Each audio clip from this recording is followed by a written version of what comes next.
শহরে বেআইনি নির্মাণ চিহ্নিত করতে তৎপর কলকাতা পুলিশ। ডিজিটাল ডেটাবেস তৈরি করতে চলেছে লালবাজার।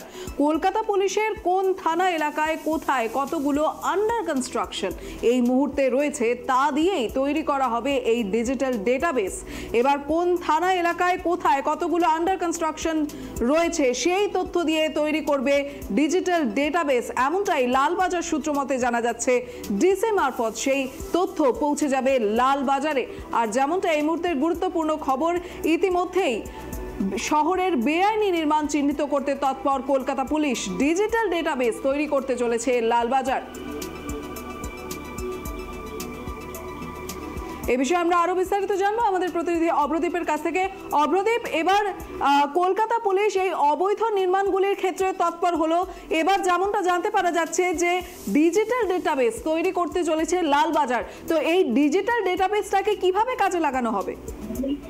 দেখো, একদমই শহরে বেআইনি নির্মাণ চিহ্নিত করতে তৎপর হচ্ছে কলকাতা পুলিশ। ডিজিটাল ডেটাবেস তৈরি করতে চলেছে লালবাজার। কলকাতা পুলিশের কোন থানা এলাকায় কত আনঅথরাইজড কনস্ট্রাকশন এই মুহূর্তে রয়েছে তা জানতেই কিন্তু এই যে ডিটেলস ডেটাবেস সেটা কিন্তু তৈরি করা হচ্ছে।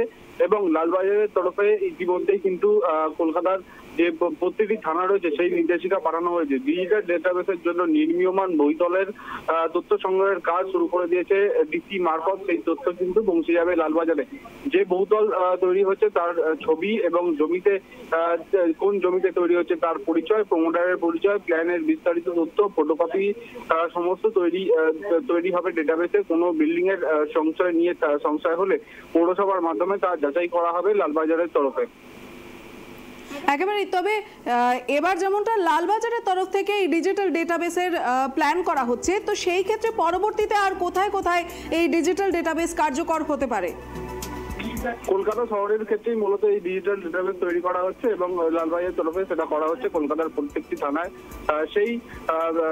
সেই মোতাবেক কিন্তু লালবাজারের তরফে নির্দেশিকা দেওয়া হয়েছে প্রত্যেকটি থানায়। একেবারে। তবে অব্রদীপ, এই যে ডিজিটাল ডেটাবেস যে তৈরি করা হচ্ছে, তো মূলত সেটা কবে থেকে কার্যকর হতে চলেছে সে বিষয়ে কোনো তথ্য? দেখো, সে বিষয়ে এখনো পর্যন্ত কোনো খবর পাওয়া যায়নি, কিন্তু নির্দেশিকা যেটা পাঠানো হয়েছে সেটা কিন্তু দ্রুত কার্যকর করা হবে। এবং প্রত্যেকটি থানার যে আধিকারিকরা রয়েছেন তাদেরকে বলা হয়েছে যে প্রত্যেকটি যে প্রমোটারের যে বহুতলগুলি তৈরি হচ্ছে জমিতে আনঅথরাইজ বিল্ডিং হলে তার পরিচয় সমেত, প্রমোটারের পরিচয় এবং প্ল্যানের বিস্তারিত তথ্য, ফটোকপি সমস্ত দিয়ে ডেটাবেস তৈরি করতে হবে। তা ডেপুটি কমিশনার আধিকারিকদের তরফে লালবাজারে পৌঁছানো হবে সেই তথ্য।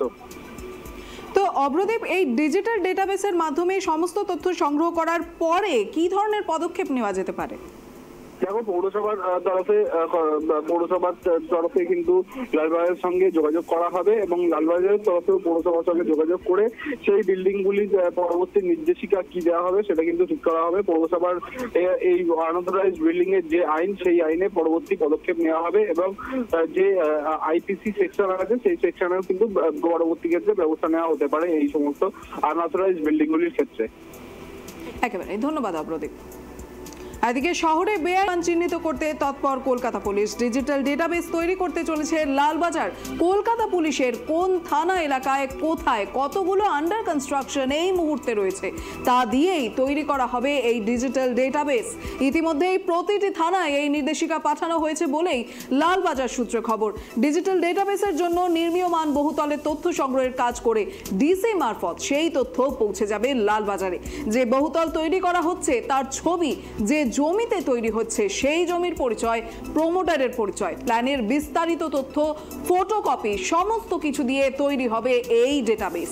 পাশাপাশি কোনো বিল্ডিং যদি সংশয়ের মধ্যে থাকে, অর্থাৎ কোনো বিল্ডিং নিয়ে যদি সন্দেহ তৈরি হয়, পুরসভার মাধ্যমে সেই তথ্য যাচাই করা হবে লালবাজারের তরফে, এমনটাই জানা যাচ্ছে।